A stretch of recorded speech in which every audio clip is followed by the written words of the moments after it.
Welcome, Bearcats. You are just a few weeks away from embarking on your greatest adventure yet, and Residence Life is so excited to be a part of your journey. I'm Joellen Tipton, Executive Director of Residence Life and Student Venues, and I'd like to welcome you to orientation at SHSU.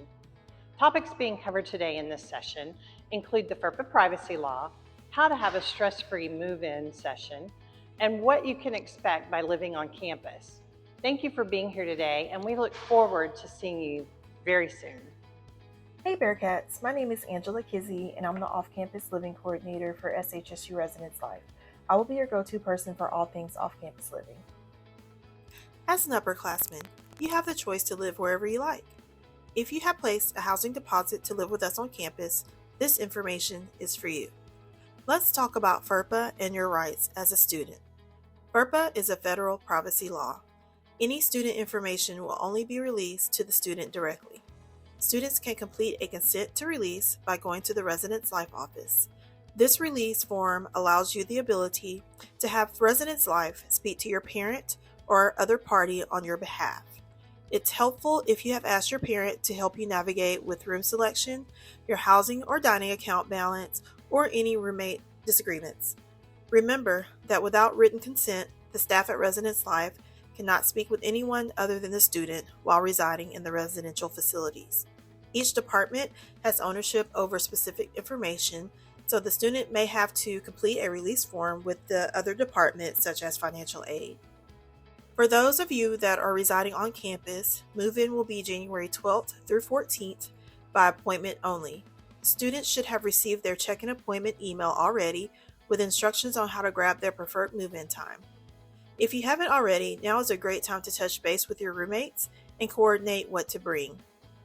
Get your Bearcat One card, as it is access to your resident hall and will be the photo ID needed to complete the check-in process. Don't bring everything.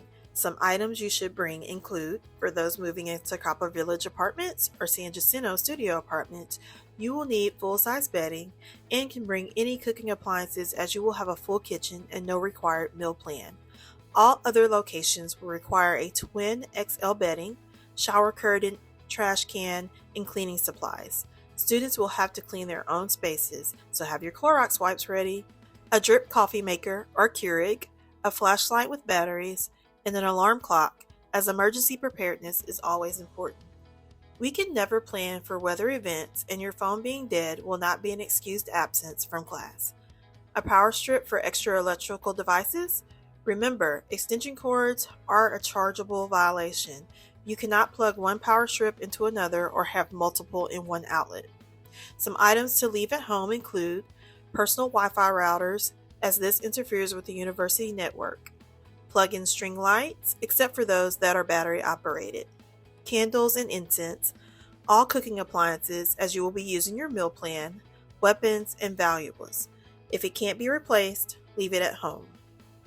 You have several options to choose from when it comes to off-campus living. These communities offer a variety of amenity packages ranging from study rooms, fitness centers, computer or business labs, pet parks, shuttle service to and from campus, furnished versus unfurnished, and so much more. There are two types of leases offered in this market. Let's start with the conventional or traditional lease. As an example, if you and two of your friends sign a lease at a conventional property, then all your names will appear under the tenant section of the one lease contract. This means if one of you has to move out at some point during the lease term, the two remaining leaseholders or roommates will be financially responsible for the roommate that left. Whereas, if three of you sign an individual lease at a by-the-bed community and the same situation occurs, you are only financially responsible for your lease and not your roommates. This is something that you want to keep in mind when looking at a conventional versus individual lease. 3 things you want to keep in mind when thinking about off-campus housing include the budget. You want to keep track of all of your income, for example, from your job, financial aid, scholarships, grants, family, etc., and compare that against all of your expenses, like school, insurance, vehicle note, groceries, cell phone bill, etc. From there, you should be able to calculate what you have left for rent and utilities. We have an example budget spreadsheet on our website available for download. Secondly, you want to do your research. Get out and tour the different communities that Huntsville has to offer. You want to ask questions to narrow down your options. Then sit down with your parents or maybe an on-campus advisor to help you come to a final decision. Last but not least is document. Always keep a copy of anything that you sign, including your move-in inventory form. This is basically a checklist that you use to document the condition of your apartment when you move in. Before taking any boxes or personal items into the apartment, go over the entire unit top to bottom and document everything. Don't leave any blanks. Write in OK or good if there is nothing wrong with the condition of the item, or in A if the item isn't applicable to your home. More properties are moving to all electronic documents, so you want to make sure to save these items under one folder on your phone, your tablet, laptop, PC, or cloud service for your records. Important documents include the move-in inventory form, all work order requests, any roommate or neighbor issues, and all communications with the leasing office. Lastly, more information about our off-campus can be found on the ResLife webpage. When you get to our page, you can find off-campus housing on the sidebar.